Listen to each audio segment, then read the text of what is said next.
I want to talk about one of the biggest mistakes I've made and also lessons that I've learned over these 10 years plus of working on healing my body and feeling better in my body.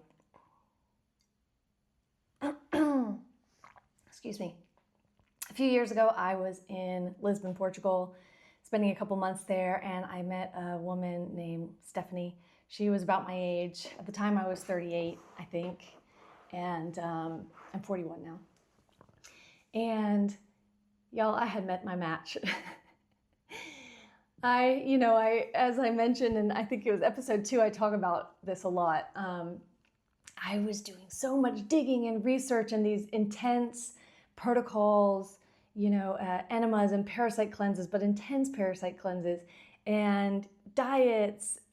And I was going at it from this very intense go-getter, very American, I would say. It's like, I don't know, that's just my experience. But we're very go-getter, action-oriented type culture. And she was also American, is also American. And she was this total mirror back to me. She had done just as much work and research and was following pretty intense protocols, very similar type stuff to me, cleansing and parasites and diet stuff and enemas. She was doing a lot of the same work as me and knew about things that I didn't know about as well, and vice versa. And she was this real mirror back to me on how, intense I had been tackling this problem that there was to fix in my life, And I think at the time I did realize, it wasn't necessarily in retrospect that I realized that she was going about, her healing in this masculine, action-oriented way. I did notice it at the time. And I think one of the reasons why I was able to notice it is because I was also doing work, Kimanami work, which is around sexual energy and pleasure and sexual trauma.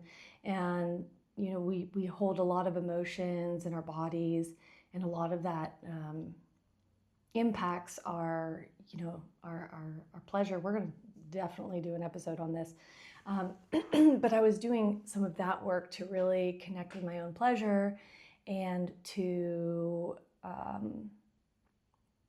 let flower my feminine side.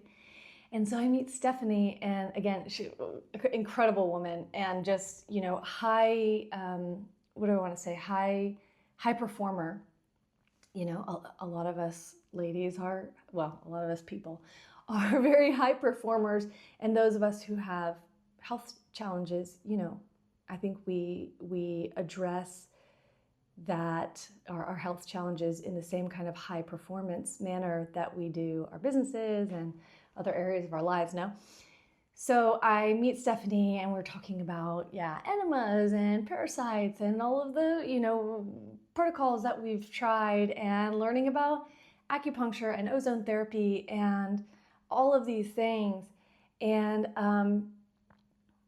the mistake and also lesson that I've learned is that our bodies, it's a relationship. It's a long-term relationship with our bodies. It's this, our bodies are what make us human. And it's an ever-evolving relationship that I think is more rooted in the more feminine energies of creation and listening and honesty and compassion is how we connect with our bodies and have ourselves feel better. I think that a lot of how I was going about the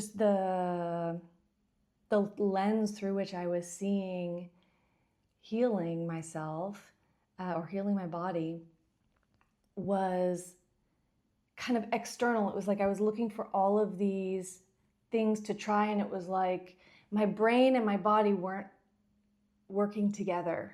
They weren't collaborating. And I'm so grateful for having met Stephanie, because she mirrored that back for me. And good news, I'm still in touch with her, and she said she's feeling really well. So that's great. I'm sure she's had some of the same realizations as I have. And I think, so I'm really seeing now how much more I am listening to my body, doing what feels good, taking rest. Taking rest. I have, I have a gym routine, and I plan to go to the gym 3 days a week. And it's, Tuesday, Thursday, Saturday. But some days I'm exhausted, or I'm really into working on one of my projects, and I'll say, I'm not going to the gym today, and I'll probably go tomorrow. Or if my period lands on one of my gym days, I don't work out. I'll go for like long walks and I'll move my body, but I don't do hard workouts on the first 2 or 3 days of my period, because that really is meant to be a time for women to rest and reflect. We are shedding and renewing ourselves, and when we rest and reflect during those times that our body's telling us we need to, it allows us to regenerate for other times. I'm thinking now of, I have this amazing oracle deck, and one of the cards is the Jaguar, and it's around, the Jaguar has this extraordinary power to pounce and attack its prey when it needs to, and it spends a lot of its time resting and conserving its energy. And so when I think about how intense I went at, and just like I'd go from one protocol to another, oh, this isn't working, okay, and then I'd find out about something else, and I'd start something else. And I would make myself, I still feel guilty or shame when I don't feel well. On the days when I don't feel very well, I'm like, oh, it's definitely because I had that glass of wine last night, or oh, I had a croissant 2 days ago, or or I should have gone to the gym, and I feel this shame, and it is related to how my body feels. Because if I have a glass of wine and I feel just fine the next day, or that night or the next day, then I don't feel bad about it. So I'm really learning to have more compassion for myself and my body. And I think that, also it probably comes with age as well, but I think I'm honestly really, really grateful for everything that I've gone through, because it's really, as far as, physical health goes, because I think it's been a real portal for me to growth. And I definitely would not have done as much growing spiritually as well, and just as a person, if I hadn't gone through all of this. So the mistake was going so hard at, attacking and fixing this problem, and also looking for external, actions to take or experts to listen to. And the lesson is to really, energy management, I think, is a huge thing for creatives, for being creative, for, having the energy for the life that we want. Like, it's so important to play, to rest, to be creative, to do things that feel pleasurable to us, that bring pleasure, without needing any kind of goal. Especially for, I don't know, I will talk about men and women and a lot and whatever, but we're not the same. Stephanie Sims, she's great. She talks about women's health training and hormones and a lot of things about women, and she says women are not small men. And it's so true, you know, and there's a real lack of research and listening to women's experiences as far as, you know, research goes. And I think that, you know, I'm just coming back to listening to myself and connecting with my body and being compassionate with myself about what I need, and allowing myself, not just like compassionate, like, oh, I'm going to let you off the hook today, Sam, but like, ooh, juicy, like I'm going to do something that's pleasurable. Last night I went out and watched the France Coupe du Monde, World Cup, and I didn't go to bed till 1:30 in the morning, and I got out of bed at 10 a.m. today, and it was like, oh, you know what? Yeah, we're experiencing, you know, the World Cup in my new home of France, and being out with all the people and everything, and there ain't nothing wrong with that. So, yeah, let's have more compassion for ourselves, you know, and this is a consistent practice for me, and I watch myself judging myself, and you know, that high performer coming out in me, but it absolutely helps my physical well-being for me to indulge in these things that just make me feel good, you know? Let me look at my notes here, because there were a few things I wanted to mention. Last year I did El Camino de Santiago de Compostela. It's a long pilgrimage. I did 10 days, 215 kilometers I walked. And going into that, one of the intentions that I had was to, excuse me, suspense, was to know my body to be strong. Yes, was to know my body to be strong. And I had been dealing with some foot issues. And when my friends invited me to walk El Camino, I was like, at first I was like, I can't do that. Like, I'm having these foot issues, and I'm not, like, I can't walk 200 kilometers if, you know, my foot is hurting me to walk to the grocery store. And then I realized that was crazy. And that if I can't walk El Camino de Santiago at 40 years old, well, that I wanted to be able to walk El Camino at 40 years old. And I did it. I planned to do 5 days with my friends, about 100 kilometers or something. And I did 10 days, 215 kilometers.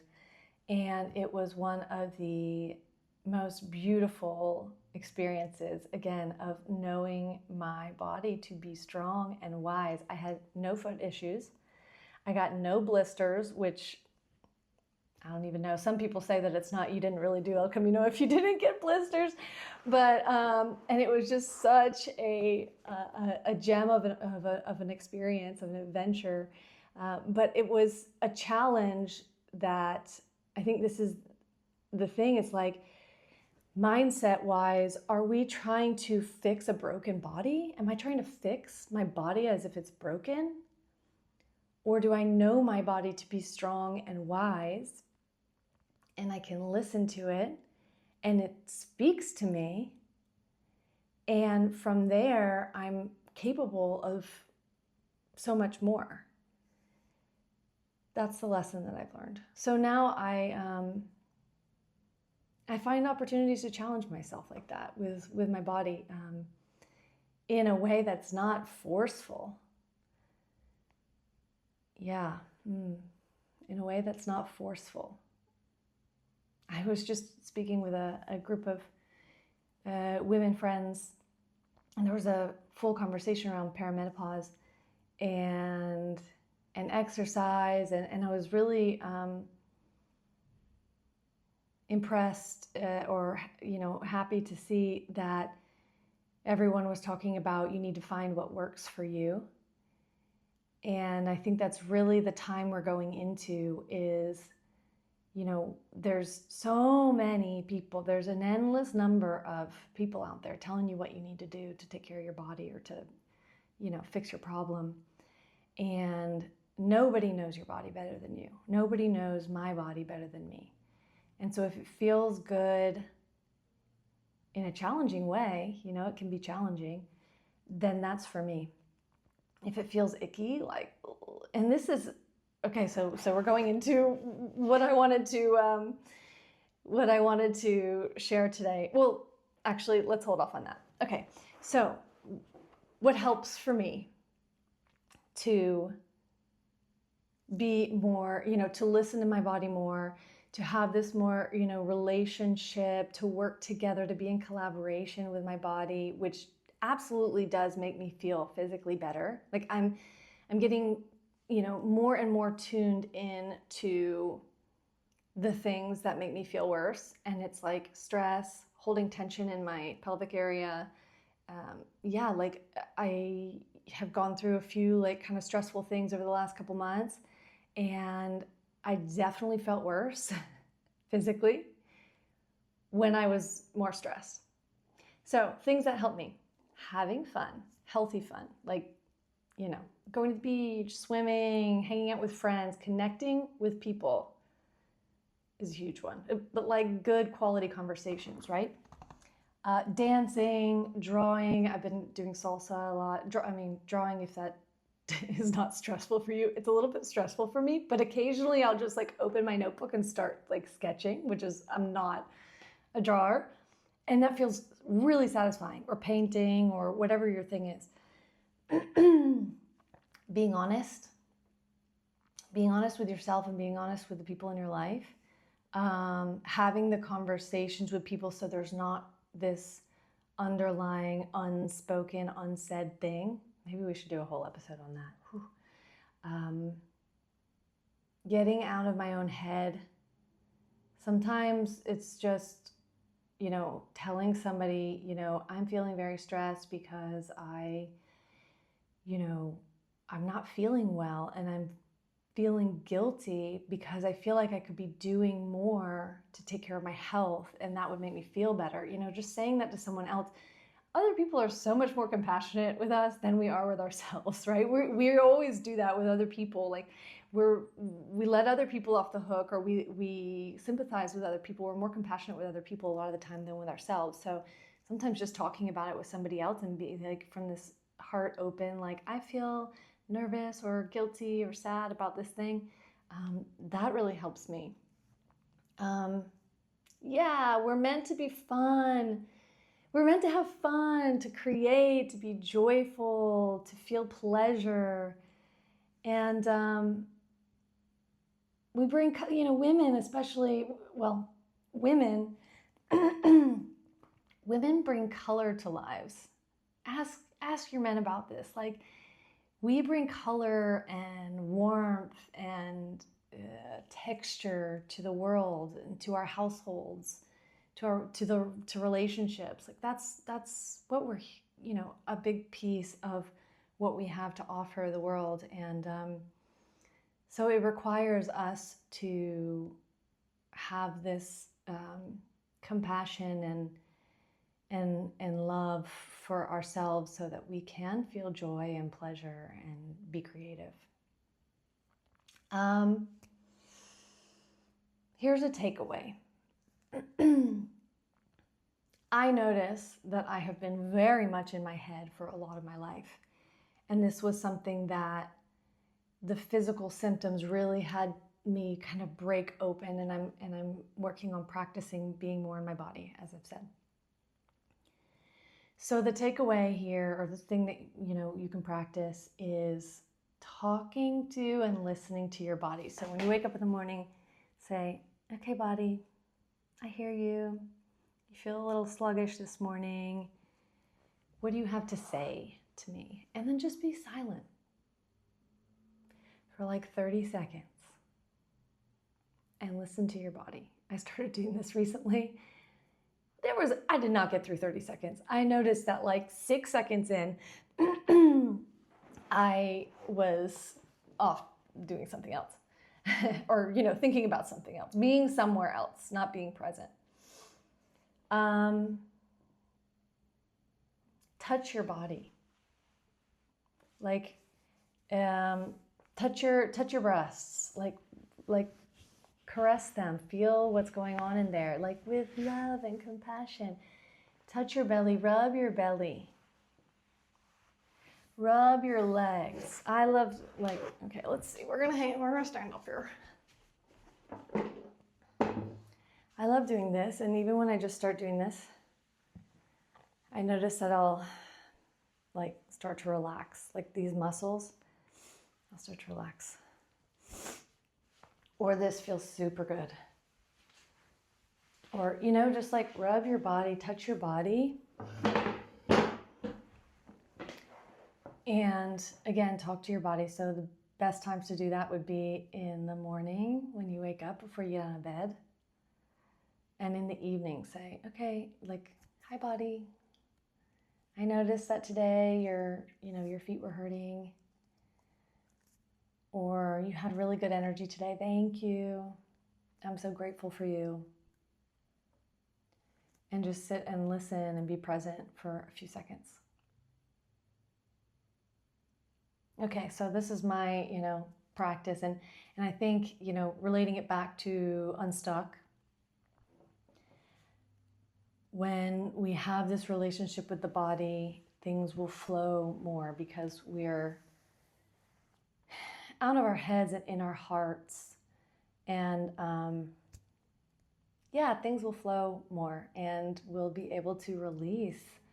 We're releasing tension. You might notice that you're having better bowel movements or, just releasing things from our bodies when we release tension, and we release tension when we connect with our bodies and have compassion for our bodies and are able to kind of relax.